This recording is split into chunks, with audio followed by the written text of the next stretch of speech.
우리는 지난 시간에 복 있는 사람이 어떤 사람인가 하는 것을 살펴보았습니다. 복 있는 사람은 제일 먼저 경건한 생활을 하는 자입니다. 복 있는 사람은 악인의 길을 쫓지 않는다라고 시편 기자는 노래했습니다. 그것은 바로 우리 인생의 방향을 얘기하고 있습니다. 그 다음에 죄인의 길에 서지 않는다. 이것은 인생의 여가 생활을 말하는 것입니다. 그리고 오만한 자의 자리에 앉지 않는다고 했습니다. 이것은 인간관계를 말하는 것입니다. 그래서 복 있는 사람은 인생의 방향이라든지 혹은 여가생활이라든지 인간관계에 주의를 기울이는 사람입니다. 이것이 사실 인생에 있어서 굉장히 중요한 것들 중에 하나죠. 굉장히 중요한 요소들입니다. 이것을 잘하는 사람이 인생에 성공할 수 있고 그렇지 못한 사람이 성공하지 못하는 것들을 볼 수가 있습니다. 두 번째는 말씀을 사랑하는 사람입니다. 오직 여호와의 율법을 즐거워하여 그 율법을 주야로 묵상하는 자라고 그랬습니다. 하나님의 말씀을 사랑함으로 말미암아 밤낮으로 그 말씀을 묵상하고 읽고 또 읽고 또한 하나님의 말씀을 또 순종하는 그러한 삶을 사는 사람입니다. 오늘은 그 세 번째로 그렇게 했을 때 결과가 어떤가? 그것은 곧 만사가 형통한 삶입니다. 3절을 다시 한번 보시면 저는 시냇가에 심은 나무가 시절을 쫓아 과실을 맺으며 그 잎사귀가 마르지 아니함 같으니 그 행사가 다 형통하리로다 그랬습니다. 아멘. 시편 기자는 경건한 생활을 하고 하나님 말씀을 가까이 하는 그런 사람들이 매일의 삶 가운데서 형통한 삶을 산다고 말했습니다. 그 행사가 그 모든 일에 있어서 형통한다고 말합니다. 우리는 지금 여름이지만 요즘엔 이 여름, 가을, 겨울 할 것 없이 비닐하우스나 이런 걸 통해서도 언제든지 우리는 그 과일을 먹을 수가 있고 또 특별히 가을에, 풍성한 가을에 보면 이 주렁주렁 나무에 열매가 맺힌 것을 볼 때 얼마나 마음이 풍요롭습니까? 그렇죠? 이야, 올해 농사가 참 잘 됐구나. 이야, 하나님이 정말 축복하셨구나 하는 것들을 볼 수가 있습니다. 시편 기자는 그런 것들을 생각하면서 시냇가에 심은 나무가 시절을 쫓아 과실을 맺는다 이렇게 비유를 했습니다. 성경에 보면 인생을 나무에 비유한 그런 것들이 있습니다. 이사야서 5장 1절 2절에도 보시면 나는 내가 사랑하는 자를 위하여 노래하되 내가 사랑하는 자의 포도원을 노래하리라. 내가 사랑하는 자에게 포도원이 있으며 심히 기름진 사내로다. 땅을 파서 돌을 제하고 극상품 포도나무를 심었도다. 그 중에 망대를 세웠고 또 그 안에 술틀을 팠었도다. 좋은 포도 맺기를 바랐더니 들 포도를 맺었도다. 이사야 선지자를 통해서 이스라엘 백성들이 하나님 앞에 죄를 짓는 그런 모습을 좋은 포도 맺기를 바랐더니 들 포도를 맺었도다 하는 그런 것으로 말씀하고 그리고 지적하고 있는 것을 볼 수 있습니다. 또 예수님께서도 보면 우리를 비유를 통해서 우리 하나님의 자녀들이 가지다라고 이렇게 표현을 하셨습니다. 요한복음 15장 5절 6절에도 보시면 다음과 같이 말씀하시죠. 나는 포도나무에 너희는 가지라. 그가 내 안에 내가 그 안에 있으면 사람이 열매를 많이 맺나니 나를 떠나서 너희가 아무것도 할 수 없습니다. 사람이 내 안에 거하지 아니하면 가지처럼 밖에 버려져 마르나니 사람들이 그것을 모아다가 불에 던져 사르느니라. 우리가 가지고 예수님께서는 포도나무라고 이렇게 비유로 말씀해 주셨습니다. 그러니까 가지가 나무에 붙어있지 않으면 과실을 맺을 수가 없죠. 열매를 절대로 맺을 수가 없습니다.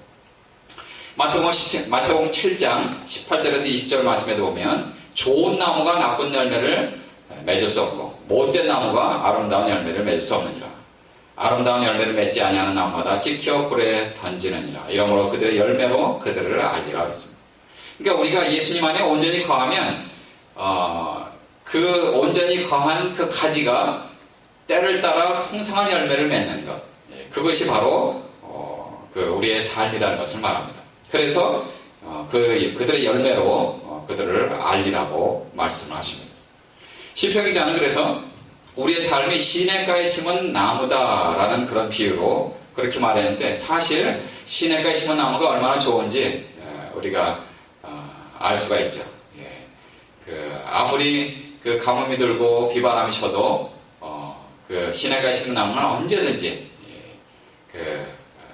이 풍성한 열매를 맺을 수 있고 또 언제든지 필요한 그 물을 섭취할 수가 있습니다. 이 시냇가에 심은 나무다라는 사실 그 말은 사실 이 사람이 혼자 살 수 없는 의존적인 존재다라는 그런 뜻이 있습니다. 이 나무가 시냇가에 심은 나무, 그것은 뿌리를 땅속에 깊이 박고 그리고 시냇가 근처에서 오는 그런 그 수많은 그 물들, 좋은 물들, 그것을 계속 끌어올립니다. 과학자들에 의하면 그 나무의 그 수많은 뿌리, 여러분 나무의 그 뿌리를 보셨는지 모르겠어요. 저는 봤습니다. 옛날에 바닷가에 갔을 때 아마 거기에 그 비바람이 쳤던 것 같아요. 그 커다란 나무가 쓰러졌는데 이 해변가에서 조금 떨어진 그 수풀이는 그곳인데, 근데 그 나무가 너무 커서 그리고 이제 그쪽에 사람들이 가지 않고 살지 않기 때문에 아마 그대로 놔둔 것 같아요. 근데 해변가에서 가까운 곳이라 그냥 이렇게 걸어가다가 보니까 뭔가 그 굉장히 많은 이런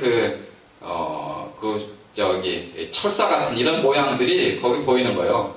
저게 뭐지? 하고 보니까 나무가 쓰러졌는데 뿌리가 얼마나 많은지 마치 또 다른 나무가 이렇게 펼쳐져 있는 것처럼 그렇게 뿌리가 있는 걸 보았습니다. 그래서 이야, 이 나무가 뿌리를 내리는 데 있어서 한 5년 걸린다는 얘기가 있어요. 5년 동안 뿌리를 쭉 내리고 그 다음부터 이제 위로 더 자란다고 그러는데 그 수많은 뿌리가 1평방 밀리미터당 3,000파운드의 힘으로 물을 계속해서 끌어올린다고 합니다. 그러면서 이제 프로그램을 유지를 하게 되는 거죠. 사실 인간 이외에 하나님만 오직 다른 어떤 존재를 의지하지 않는 그런 분이시죠. 그렇죠? 출애굽기 3장 14절에 보시면 하나님 모세에게 이르시되 나는 스스로 있는 자니라. 하나님은 하나님이시고 하나님은 창조주이십니다. 그렇기 때문에 그분만 누구에게 의지하는 그런 존재가 아니시고 그 외의 모든 피조물은 우리 사람을 포함해서 모든 피조물은 홀로 살 수 없는 그런 존재입니다. 시냇가에 심은 나무다. 이것은 곧 사람이 누군가를 의지해야 되고 특별히 사람은 하나님을 의지해야 된다. 하나님을 의지하는 존재다 라는 그런 의미가 거기에 포함되어 있습니다. 미국 같은 경우는 이제 대학을 가면서 자녀들이 부모를 떠납니다. 그리고 대학을 졸업하고 대학원을 가고 혹은 그 외 여러 가지 생활을 하면서 이제 미국의 일반적인 경향은 그때부터 부모를 떠납니다. 그런데 여러분 아시다시피 한국의 IMF라든지 혹은 요즘의 세계적인 경제 불황 때문에 그 기현상이 일어났습니다. 미국의 자녀들이 다시 부모 집으로 돌아옵니다. 부모 집으로 돌아와서 그 집에 사는 거예요. 즉 렌트비를 세이브하는 거죠. 렌트비를 절약하고 미국뿐만 아닙니다. 유럽에 있는 수많은 젊은이들도 지금 한 40대까지도 그렇게 다시 부모의 집에 들어와서 거기서 우리 식으로 표현하면 얹혀 사는 거죠. 렌트비 내지 않고 얹혀 사는 그런 기이한 현상이 일어났다고 합니다. 즉 다시 말해서 사람들은 누군가를 의지하며 살아야만 되는 것입니다. 시냇가에 심은 나무다라는 이 말은 생명과 축복의 원천은 오직 하나님이시다. 그리고 하나님의 말씀에서부터 온다라는 그런 뜻입니다. 나무는 물 없이 생명을 유지할 수가 없습니다. 맑은 물이 흐르는 그 시냇가에 심은 그 나무는 정말 얼마나 복된 나무인지 모릅니다. 언제든지 자기가 원하는 그러한 물을 그리고 수분을 취할 수가 있습니다. 모든 생명의 힘과 그리고 기쁨의 근원이신 하나님, 그 하나님께서 계속해서 우리의 삶에 필요한 모든 것들을 공급해 주신다는 그런 의미를 시편 기자는 노래하고 있습니다. 두말할 것도 없이 그것은 곧 하나님의 말씀이죠. 하나님의 말씀을 통해서 우리에게 필요한 힘의 근원 그리고 기쁨의 근원을 계속해서 공급해 주시는 것입니다. 다시 말해서 우리가 생명의 말씀, 소망의 말씀, 그리고 능력의 말씀, 그 하나님의 말씀 곁에 있을 때 우리 마치 시냇가에 심은 나무가 시절을 쫓아 과실을 맺는 것처럼 계속해서 하나님의 음성을 듣고 하나님의 능력을 받고 하나님의 소망을 얻고 하나님의 은혜에 하나님의 자비에 우리는 풍성한 삶을 살 수가 있게 되는 것입니다. 그것이 바로 시냇가에 심은 나무가 바로 풍성한 열매를 맺는 그런 것입니다.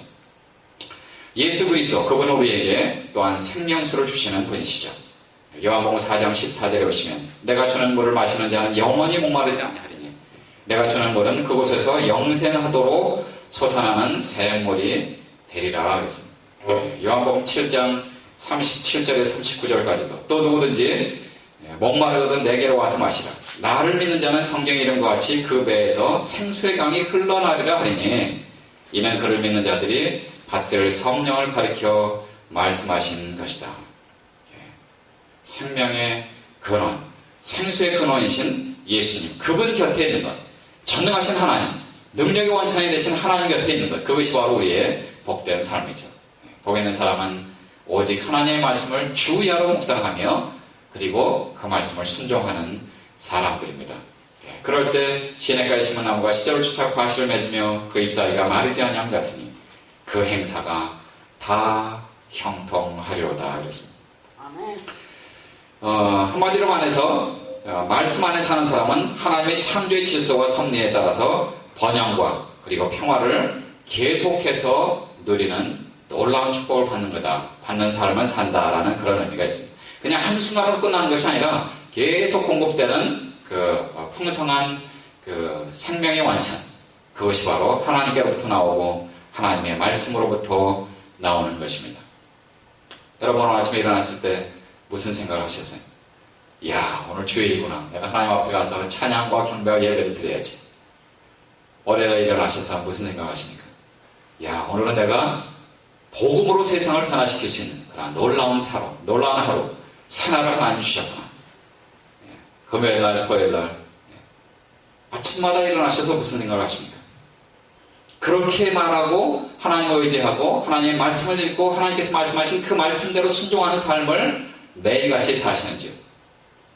아니면 고난과 고통의 날이 또 열렸구나. 그렇게 하루를 시작하시는지 모르겠어요. 앤드류 보나는 매일 아침에 일어나서 하나님 앞에 내가 이것을 먼저 하겠다라고 3가지를 결심하고 실천했다고 합니다. 첫 번째는 아침에 일어나서 하나님 앞에 무릎을 꿇기 전에는 아무도 만나지 않겠다. 제일 먼저 성경을 읽기 전에는 아무 책도 읽지 않겠다. 세 번째는 하나님과의 대화, 즉 기도하기 전에는 아무와도 이야기하지 않겠다. 그리고 평생 그것을 지켰다고 합니다. 일어나자마자 하나님 앞에 무릎을 꿇습니다. 하나님과 대화를 나눕니다. 기도합니다. 말씀을 엽니다. 그리고 하나님의 음성을 듣습니다. 예레미야가 3장 22절 23절에서도 다음과 같이 말씀하십니다. 여호와의 자비와 긍휼이 무궁하심으로 우리가 진멸되지 아니함이니이다. 이것이 아침마다 새로우니 주의 성실이 크도소이다. 온 우주를 창조하신 하나님, 그 하나님께서 우리 아버지가 되셔서 아침마다 새로운 것으로 계속해서 공급해 주십니다. 아멘. 새벽에 일어나면 우리는 신선함을 느낍니다. fresh air, 신선한 그런 공기를 마시면서 하나님 오늘도 새날을 열어주셔서 감사합니다. 거뜬한 하루, 그리고 복음으로 세상을 변화시킬 수 있는 놀라운 하루, 이 하루를 주신 하나님 앞에 감사와 영광을 돌리고 그리고 믿음으로 제가 걸어가겠습니다. 하나님 나와 통행해 주시고 나를 도와주시고 나를 사용해 주시옵소서. 복음의 사람, 복 있는 사람은 먼저 하나님 말씀 묵상하고 하루를 괴해야 됩니다.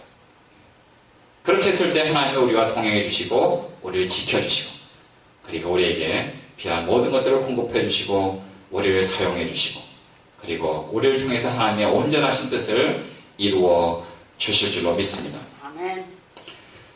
이 형통한다는 말은 사실 성공한다는 말입니다. 성공.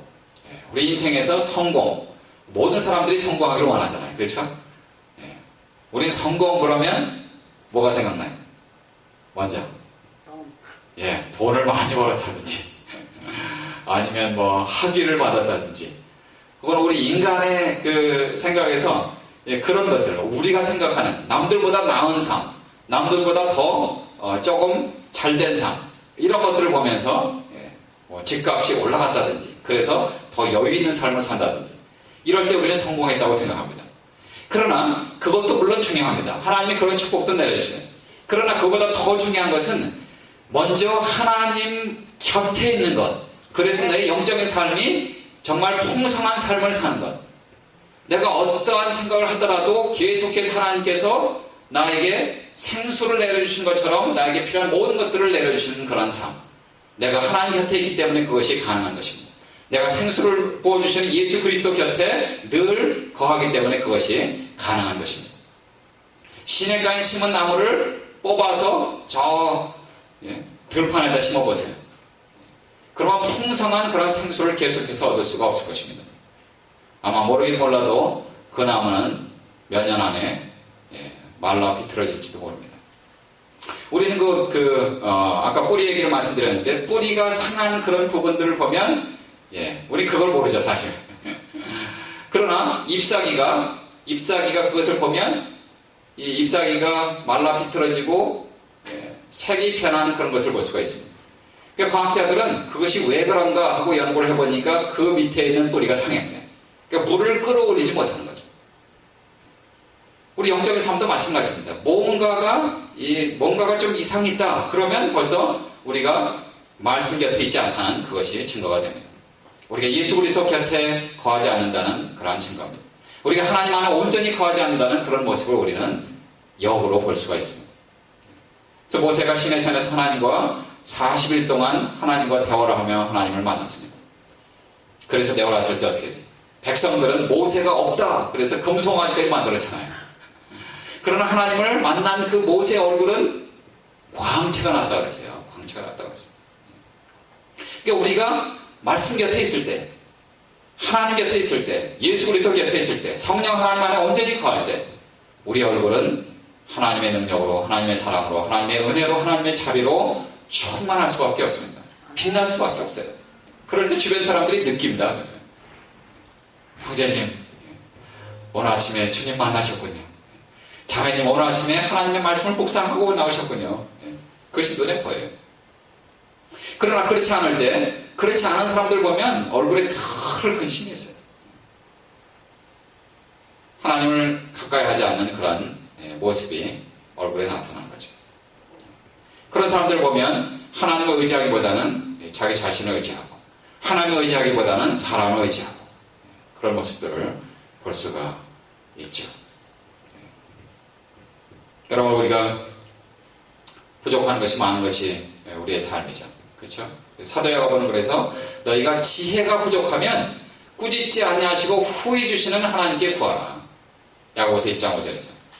그러하면 꾸짖지 않고 주시는 하나님, 그 하나님이 풍성하게 내려주실 것이다. 지혜도 그렇고, 건강도 그렇고, 물질도 그렇고, 모든 것들을 하나님은 채워주신다고 말씀하십니다. 그러나 사도 야고보는 야고보 4장 2절과 3절에서 다음과 같이 말합니다. 너희가 얻지 못하면 구하지 아니하며 구하여도 받지 못하면 정력으로 쓰려고 잘못 구함이라 하겠습니다.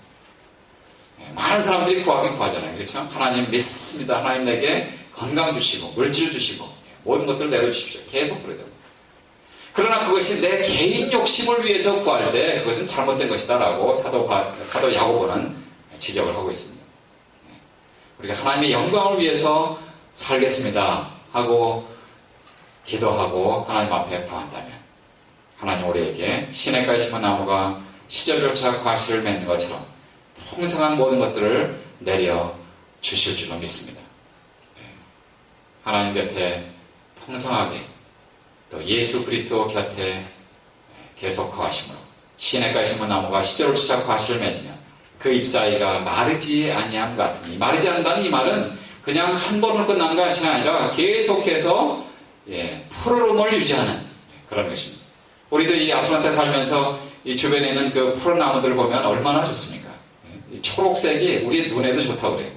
그래서 운전할 때도 초록색이 많은 그런 하이웨이를 지나가면 운전이 편안하고, 그러나 나무가 없는 곳을 운전해 보세요. 뭔가 모르게 건조한 것을 볼 수가 있습니다. 시냇가에 심은 나무가 시절조차 과실을 맺으며 그 잎사귀가 마르지 아니함 같으니 그 행사가 형통하리로다.